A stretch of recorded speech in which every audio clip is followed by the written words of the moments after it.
What are we doing? Yeah, now we're going back to Hemlock, back to the loader. Now that we got our parts, got a bunch of parts in here.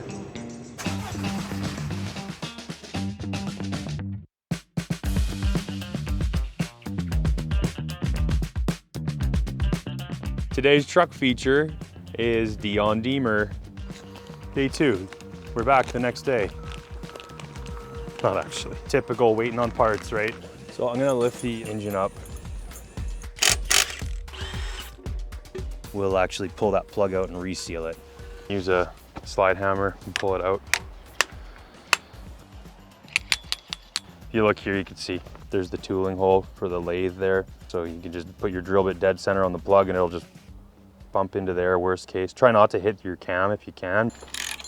And just flush all that shit out. Any little shavings that might have gone in there.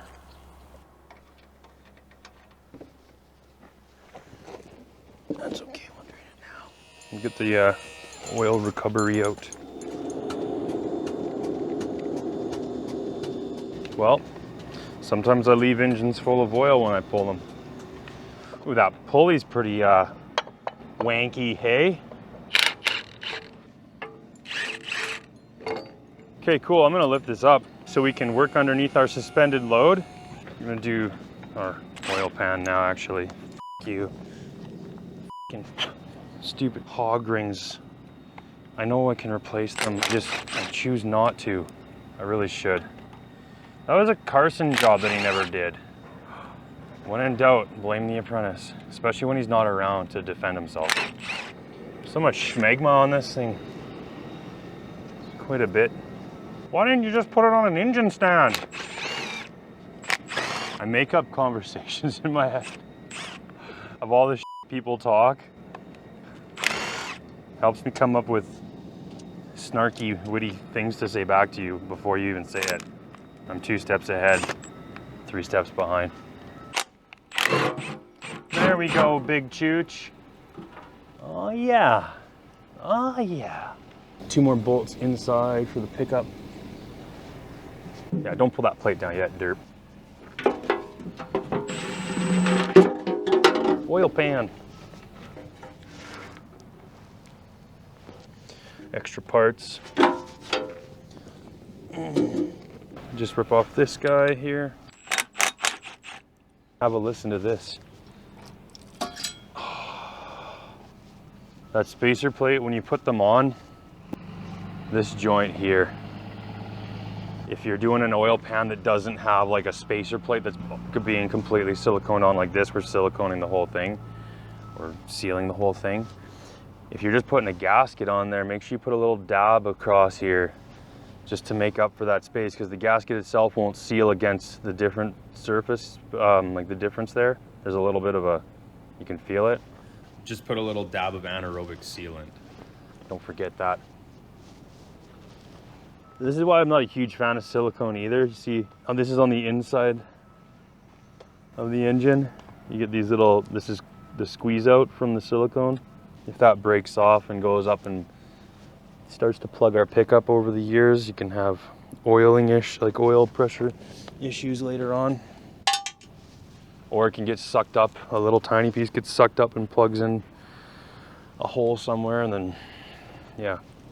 Another tip too, not so critical on these, but sometimes it's a good idea to keep your dipstick out while you're doing oil pans. Put the oil pan up and it'll snag the dipstick, and you might not notice it, or it'll bend the dipstick, or it'll pinch it. And you'll never get your dipstick out. Ask me how I know.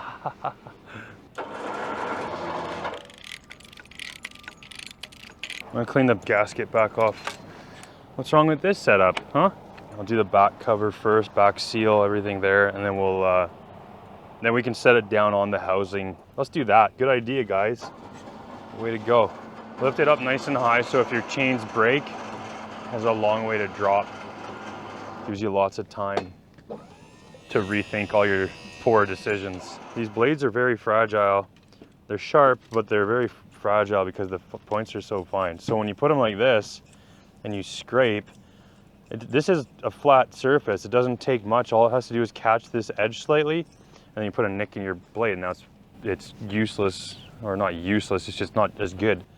But if you hold your blade straight up and down, like almost perpendicular to the surface, when you're scraping, it actually scrapes a lot better and it's a lot stronger. Pretty close to perpendicular. And you're not scraping into it, I scrape against it like that. That's how I do it. I'm just gonna do a little adjustment here with my chains. So a little residual coolant from moving around here, that's all. Pull your rear housing off, unbolt it. Usually you get a new gasket here. Clean your housing, clean it good. Here's an important step for you guys. Clean this off, but check for a wear sleeve. So on this one, there's no wear sleeve. If there's a wear sleeve on there, it means it's been resealed before. If you're resealing it, make sure you get the crankshaft seal with a wear sleeve. I mean, unless your crank's like mint looking, I would just put a wear sleeve on it pretty much anytime you do this. It's a better setup anyways, because then you have a replaceable surface. All right, give that a rinse. And now, here's our new crankshaft seal with wear sleeve. And this tool presses everything together nice and even and to the correct depth. You can put it all in at once. So now you reseal your housing, stick your housing on. So we're gonna be using a gasket, Loctite 518. It's a anaerobic gasket maker. It's also good for aluminum. Squeeze some on here and then dab it. When you got a wear sleeve, if you don't have the right tools to install it, don't bother even trying to put it in. So I stick the housing on. Because usually what I do with these is I leave the seal housing loose on the back. I press the seal in. Then once the seal is in, because you see how you got a little bit of wiggle here? If you bolt it up tight like that, one way or the other, then it's not gonna be totally concentric with the crankshaft. Let it be loose. Some people probably disagree with that, but I don't really give a shit. You do what you want. It's your reputation. So I put a little bit of retaining compound on the wear sleeve.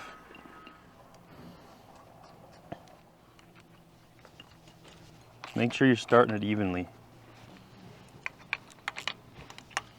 Just go slow at this part. I mean, don't be slow, but like move, like just be careful. That's all I'm saying. Pull it back just to double check that your wear sleeve's going on straight, because these wear sleeves are really finicky sometimes. They don't like to go on, so then you kind of just adjust accordingly. It's finicky with the tools, so imagine trying to do it without, right? And just use a little ratchet, because you don't need much gumption on there. I mean, you have small arms, so you might need a bigger one, but all it takes is a little bit at a time to drive this in. So just to confirm, because I don't like spouting stuff off. I mean, I do anyways, but I wanted to make sure that what I was telling you guys was what the manual said. It's been a while since I looked in there, but the Cummins manual actually specifies to put the seal housing on and leave it loose. If you're thinking about it, it makes sense to leave it loose so that the seal can kind of center this as it goes in. And then you let the seals do the talking.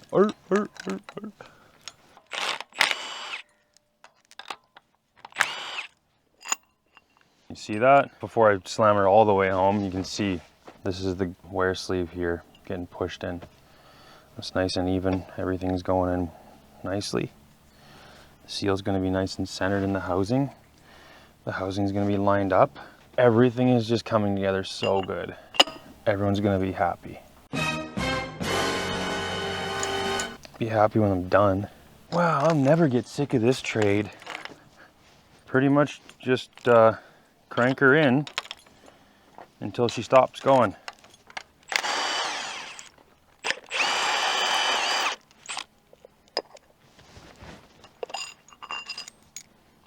There. That looks good. Nice and even. Now that that's installed, just wipe the excess schmeg off the outside there. Alrighty. Okay, that's in.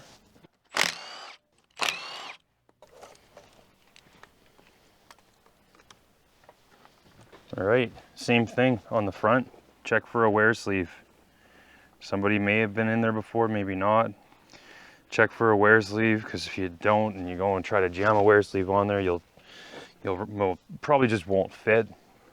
But you could jam it in. I don't know. I don't really want to find out, but because the wear sleeves are thin, right? This shitty blade. See, it's got all these nicks in it. Nicks and Mikes and Scotts and all kinds of dudes here. The other reason I hate silicone, it sticks real good until you need it to actually seal.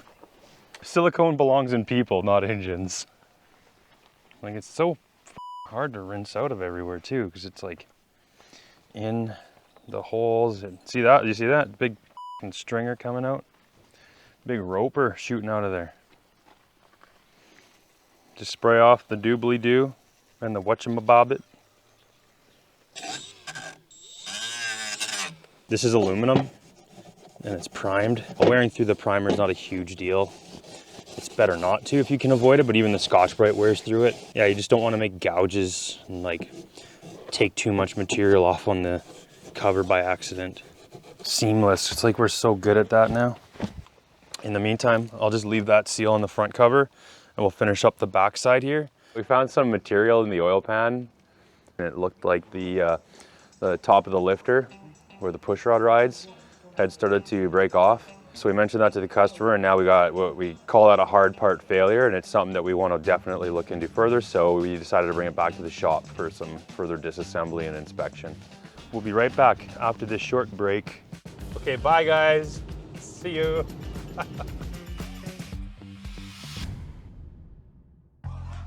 So yeah, we brought the engine back to the shop. Carson did a lot of the disassembly and you know, I was there to kind of guide his little hands as we went. But we didn't get a lot of that on camera just because, you know, he doesn't perform well under pressure on camera. And right now we're just ripping down until we can pull the tappets and the cam out. Carson's just pulling the compressor off. Once the compressor's out of the way, we'll get the injection pump off. Once that's out of the way, we're gonna pull this side cover off in behind here. We'll actually take the valve train off as well, and then pull the push rods up, zip tie them up out of the way, and yeah, start working on getting the tappets out and the cam out. That's pretty much it. We're not diving too deep into this repair. Customers said that they do plan on putting a long block in eventually. So instead of rebuilding this right now and the expense of that and all, you know, it was quick just to do the tappets, throw it back in, and then get a whole new fresh long block. Cool, good job.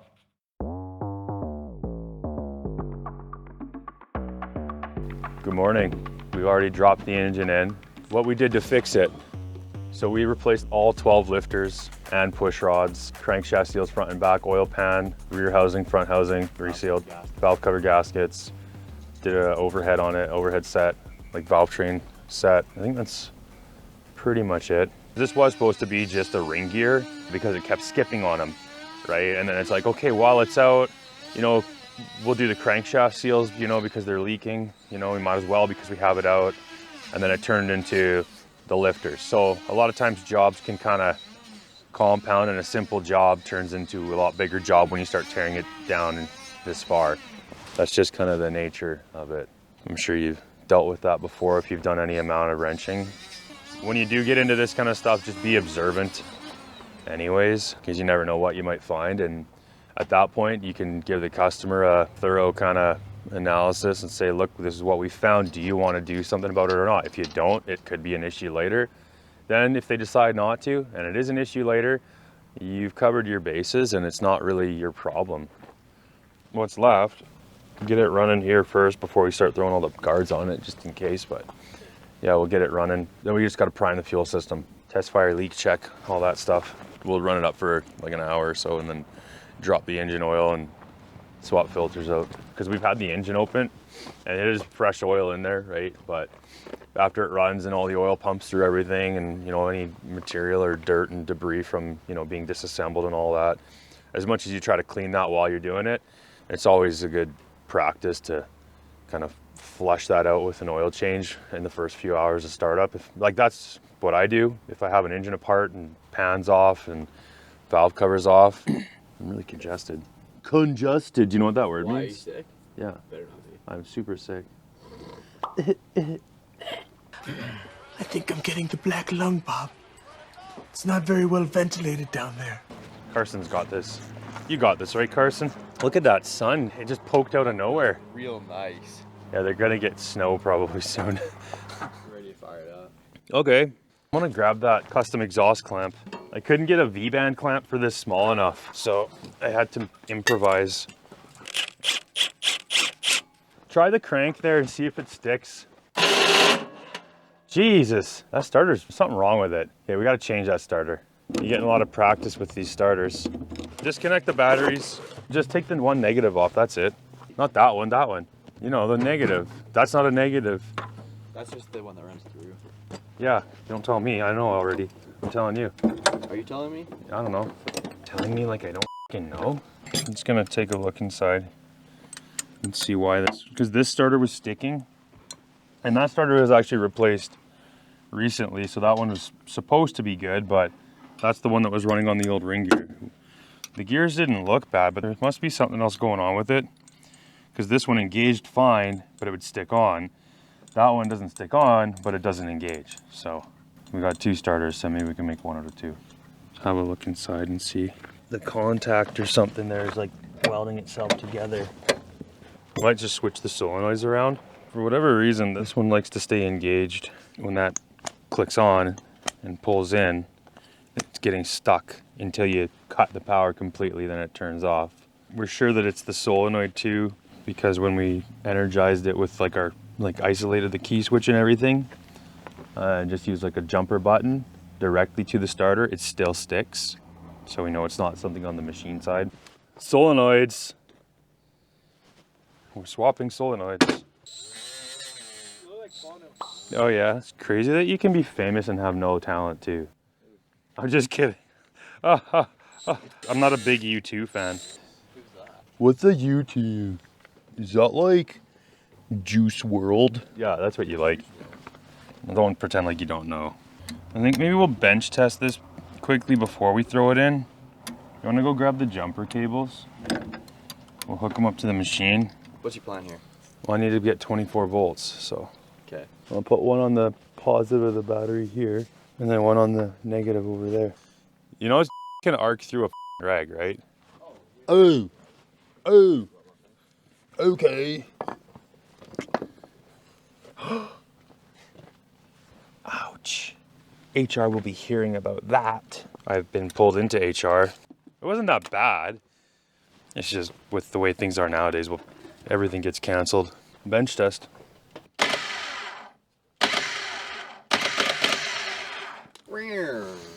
It's not sticking. That's what we want. All right, I'm happy with that. Unplug that. That's what happens when Cam pisses me off. I hooked up to his nipples and I pressed the button.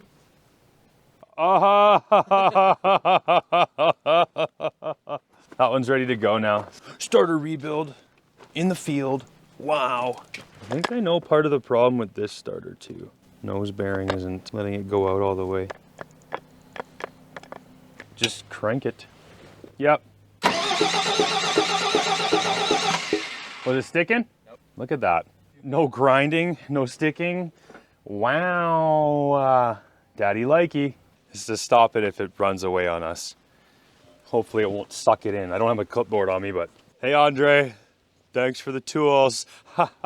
And the catalog that I'm now using as a air stopper there. So using it as a positive air shutoff. Mueller makes positive air shutoffs now. Bam. Right? Karsten, you want to come down here? We're going to just prime it up a bit. You okay? Don't look at me when you're doing that, please. Don't make eye contact. Crack that top 10 mil there. The bleeder. Let her bleed. Ooh. There we go. The fuel Cummins? Yeah. Okay. Yeah, it should be like pouring out. Go give her a crank. Yeah. Just the fuel shut off solenoid. I just making sure that it was actually opening. Just closing the ones that have fuel squirting out. Okay, crank it again. Soldier boy.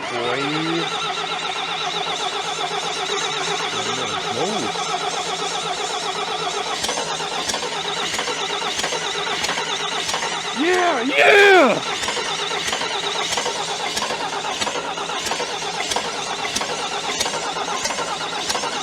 Okay, off. Got 2 injectors, making chooch now. The chooch sauce is coming out of these 2, so we close those now because there's no air left. Now it'll start firing on 4. It might even run on 4. Again, and if it starts, shut it off, right? You know that. If it goes blah, blah, blah, just shut it off right away. And if it keeps going blah, blah, blah, blah, blah, then we, blah! What? Then we snuff her. Yeah. Okay, crank it.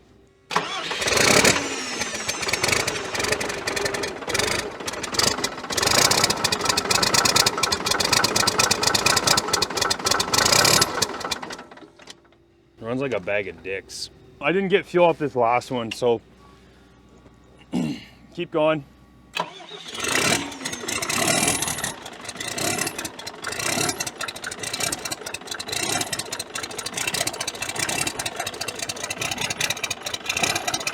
That's better. That belt feels noisy though. There's a pulley there that's like making noise. You hear it? That runs good, man. Give her some jam. Give her a little bit.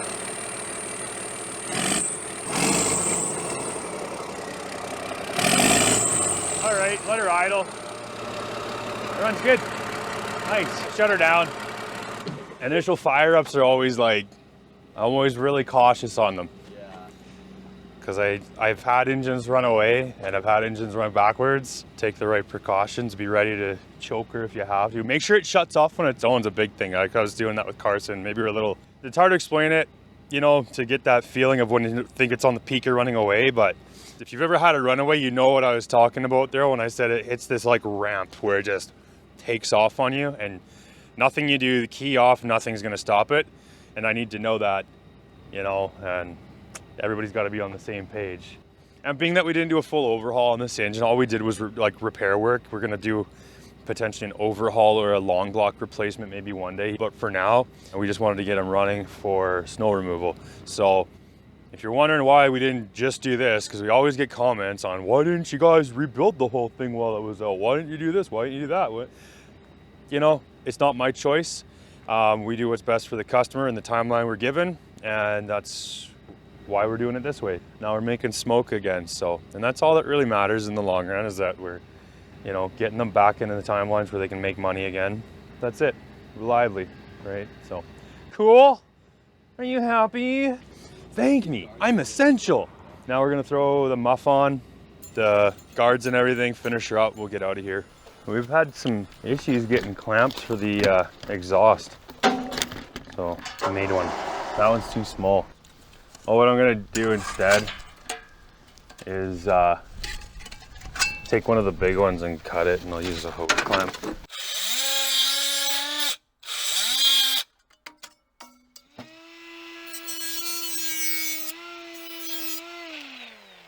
You see the shit I have to work with? Like, look at that. Is it perfect? No, but that works. Why not? Just redirecting muffler gas. Stiff muff. I like it. I want to hear what it sounds like. I can't wait. Can you hear it? Yeah, I'm gonna do that right now. That's it, we're done. It's running, obviously you can hear it. Yeah, that wraps up that job for now. A couple little tiny things that we're gonna come back and do, but otherwise she's ready to push snow. Customer's happy, I think. Yep. Yeah, customer's happy. I just got verbal confirmation, so yeah. All right, cool. I hope you guys enjoy this. Yeah, just like, comment, subscribe, all that stuff. And yeah, we'll see you again. We'll try to get more for you. All right. Peace. See ya. Bye.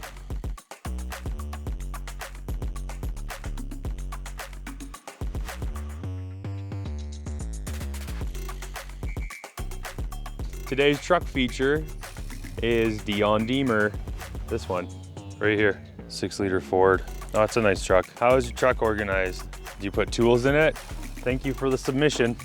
If you want to see your truck featured, send it to media@tecamohd.com and give us a little write-up too, so we have something to talk about when we bring it up.